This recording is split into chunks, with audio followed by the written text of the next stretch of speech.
Hello, hope I'm doing well, and welcome back to Worship Wednesday. Today we have a bit of a Halloween special. I know this comes out on the 1st of November, not Halloween, but close enough. Gotta stick with the Wednesday part. So we have a bit of a special today. It's being Eldridge. So USS Eldridge was a cannon class destroyer escort, so a little smaller than a normal destroyer, with the hull designation DE, so destroyer escort, 173, named after Lieutenant Commander John Eldridge Jr. So her name isn't some spooky thing. It sounds spooky, but it's just the name. It's not like Eldritch, like the Cthulhu god and that stuff. John Eldritch Jr. was the commander of Scouting Squadron 71 in September, attached to the USS Wasp, where he was killed in action in the Solomon Islands on November 2nd, 1942. For his acts of heroism and initial attacks on the Japanese held Solomon Islands, so before this, he was posthumously awarded the Naval Cross. And he was a pretty good pilot before then and a pretty good leader before then, so it makes sense that he was awarded. USS Eldridge was laid down on February 22nd, 1943, and launched on July of that year, being sponsored by Lieutenant Commander Eldridge's widow, with the ship commissioning on August 1943. So I would mention that she's a little smaller than a normal destroyer. We'll take a comparison to a contemporary destroyer, so the Fletchers, this is just generic Fletcher. Eldridge was overall 306 feet long, so from bow to stern, the longest point, with a little over 36 feet 10 inches in beam and 11 foot 8-inch draft. The Fletcher's overall 369 and a quarter feet long, with a 39.5 foot beam and a 17.5 foot draft, so quite a bit bigger. And that's just square and cubic feet, so that adds up to quite a bit. Size wise, Eldridge's a little smaller. Couldn't sail as fast as the Fletchers, but her objective was not to fight in main combat. It was to escort convoys, watch out for U-boats, gun against air attacks, that sort of thing. So she had a smaller main battery of three 3-inch 50s in single mounts versus the Fletcher's five 5-inch 38s in their single mounts. And she had ASW gear, all that good stuff to help escorting convoys. So September of 1943, Eldridge combined her shakedown cruise with some escort duty between Bermuda and the British West Indies, meaning she was hanging out in the Bermuda Triangle, sailing around there, watching out for U-boats. She performed this duty until December 28th, where she went to Rhode Island for a few days of training. On the 1st of January 1944, she sailed down to Hampton Roads, Virginia for a brief patrol and escort missions before she transited the Atlantic for the first time. She left the Chesapeake Bay, escorting a large merchant convoy across the Atlantic in the first week of January, so a couple days later. On January 20th, Eldridge and her convoy entered the Straits of Gibraltar, with them arriving in Casablanca on the 23rd. 3 days later, Eldridge left the Azores, so it's just off coast of Africa, arriving there on the 30th. The next day, she escorted a merchant ship to a rendezvous in the Atlantic, and after dropping them off, she headed off back to New York. Her crew got a period of rest and some relaxation while she was in for repairs and modifications. Once complete, she performed ASW training with some friendly submarines for a few days before heading back off to Casablanca, so she was a big fan of going there. Another return trip to New York followed, with more repairs and more training being done. In May, she was off on her third trip across the Atlantic, arriving in Tunisia on the 24th, and leaving again a little under a month later, this time from New Jersey. By July, she was up in Maine doing anti-air and ASW exercises when she came to the aid of a crashed Navy blimp, which she ended up towing to safety. In August, she was back in the Mediterranean, where she performed escort duty around North Africa until the new year. She was just escorting merchant ships around the Atlantic, fending off the remaining Nazi and air submarine attacks until the war ended. By June 1945, Eldridge got a change of scenery, with her heading off to Pearl Harbor via the Panama Canal and doing gunnery practice as well as ASW training with the USS Sari, the SS 139. July 15th saw her heading off into the Pacific Theater for her first time, arriving in the Marshall Islands on the 22nd, before heading off with Task Unit 12.5.4 for Saipan the next day. On the 25th, so en route, she made contact with what she believed was a Japanese submarine about a mile away. She went on the attack, but wasn't able to locate anything, so they ended up writing off as a bad contact and left it be. She arrived in Saipan the following day and was assigned to escort duty and patrol duty. She then moved up to Okinawa, arriving on August 7th. After the war was over, Eldridge remained on escort duty and patrol duty between Saipan and the Ulithi Atoll for a few months, just in case the Japanese changed their mind or there's some rogue elements that decided that the war wasn't over. Eldridge began her journey home on November 1st, arriving in Charleston, North Carolina on December 4th, 1945, just in time for the crew to celebrate Christmas. She was placed in reserve in June 1946 and was later transferred to the Greek Navy in January 1951, where she served under the new name of Leon until November 1992, where she was decommissioned and later sold for scrap in November 1999. So most of this information from above comes from her war diary, so a massive thank you to the team that found this and preserved it on microfilm. It's just really cool being able to read all that.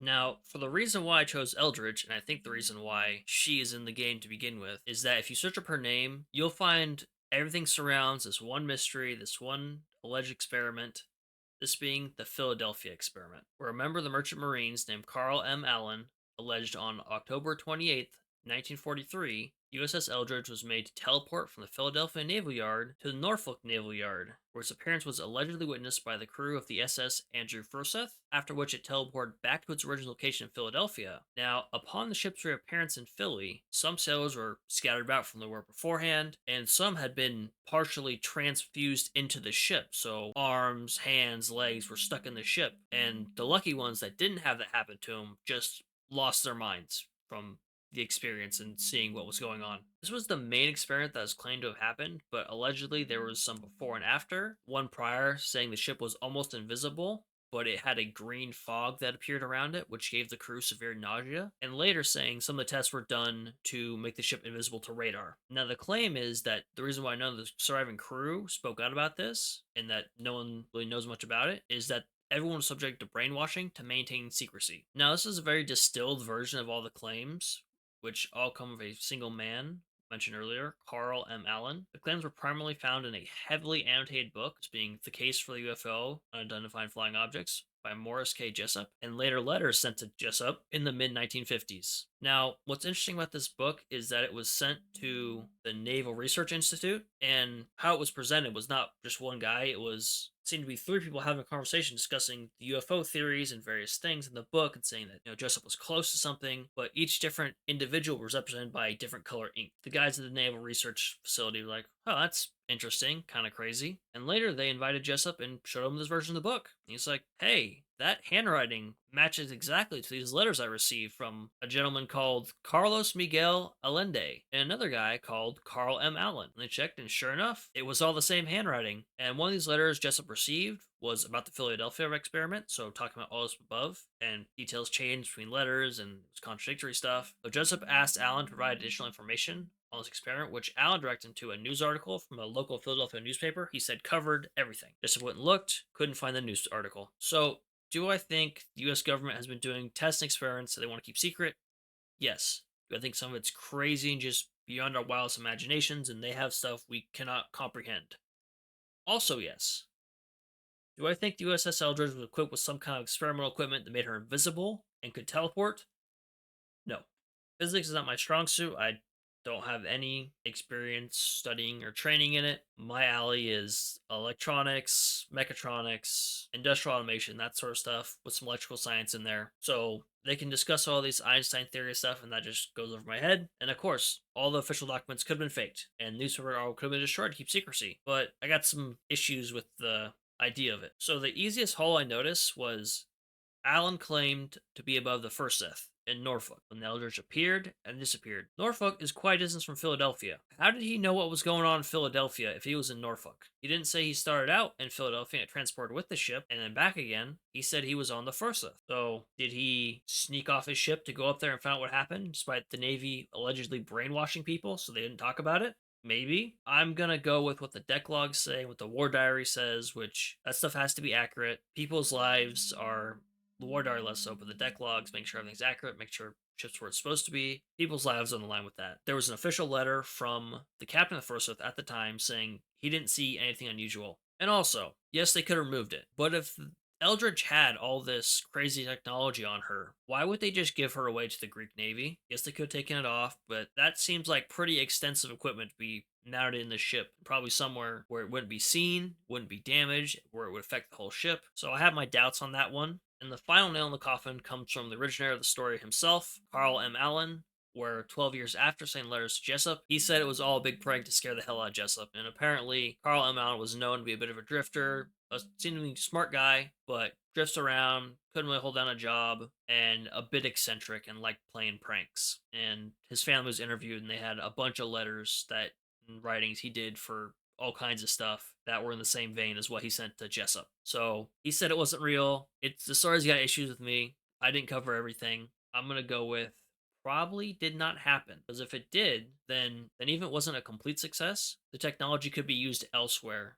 Maybe not transporting a ship, well, what if they just teleported bombs elsewhere? Wouldn't have to fly planes over, wouldn't have to develop missiles. You can't intercept something that has been basically teleported right above you. Kind of hard to do. And for the other main character of this story, Jessup, afterwards, he tried writing more UFO books, was not successful, and he lost his publisher later on, had other personal misfortunes in his life, which he ended up taking his own life in 1959. I know it's a bit of a sad note to end on. I felt it was right to include it since Jessup became a big part of the story because it was his stuff getting messed with, and he was getting called to the Naval Research Office and saying, "Hey, this is weird."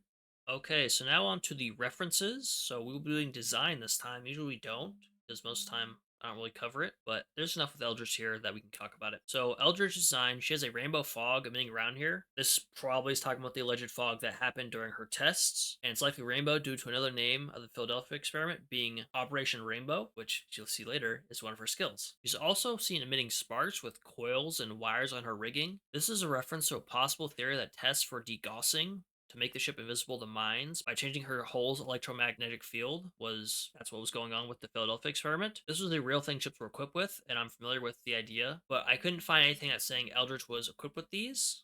She was kind of small, so and they made a lot of her class, so if they lost one, it wasn't a huge deal. The British had a lot of battleships and cruisers equipped with some of this technology, where they ran power lines to the ship that changed the polarity of the ship. And if they crossed the southern hemisphere, they swapped the polarity. That way, it still worked. So her dowsing rods that she's holding in her hands, you might not notice them. They can point to like electrical stuff. They can point to ghostly stuff, supernatural stuff. Point to wells where you dig one. The well part I know is I've seen some legit stuff with that, so I'll take those people's word for it. Now for her skills, as stated previously, Operation Rainbow was an alternative name for the Philadelphia experiment. And then her all-out assault spawns electrical puffs, talking about, either her degaussing tests. When she spawned the green smoke, they're not green, they're like kind of purplish. And then quotes, she talks about liking snacks a lot. I think it's more just because of her whole size. She's a bit smaller, so she's considered even more of a child character than the normal destroyers. But she says she emits sparks, but she cannot teleport, which talks about the Philadelphia experiment, alleging she can teleport, she cannot. And she has a ton of quotes involving her emitting sparks. If you go look on the wiki, her Valentine's line, she's tries to give the commander chocolate. And the first year was it was in aluminum foil and it caught on fire and burned the chocolate, and so that's what happens. You stick aluminum foil in a microwave. So there you go, inducts electricity. So that was USS Eldridge. Thank you for watching. Hope you enjoyed. Hope you enjoyed this special episode. We'll be doing some more later on. I have one planned out for April, but if you have any suggestions for other ones and other particular holidays, we can do them. And see you next time. Bye bye.